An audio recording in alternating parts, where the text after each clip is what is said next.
ও হো হো, এই জায়গাটা সেই লাগে। আচ্ছা R15 হচ্ছে রিকির বাইক, এটা কোথায় আমার ভাই মানে এর বাইক, ঠিক আছে, এর বাইক এ ভাই এখন দখল করে নিয়েছে, দখল জবরদস্তি ভাই, মালিকরাই তাড়াই দিছে। এই মাল যদি R15 পায় তাহলে পাগলা হয়ে যায়। এই যে নয়ন মালি কি করতেছে,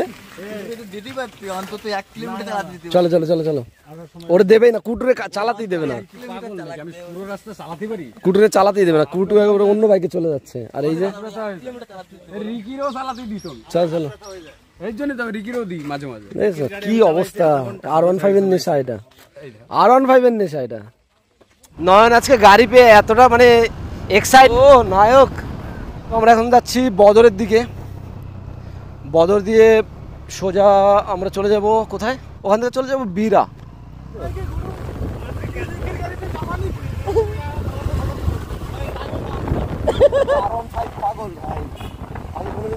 এখন এসে পৌঁছেছি এখন বদর বাজারে, আর এখান থেকে এখন চলে যাব লেফট সাইডের একটা রাস্তা দিয়ে পুরো বীরা। এইদিকে গেলে পরে গুমা, এইদিকে গেলে পরে বীরা।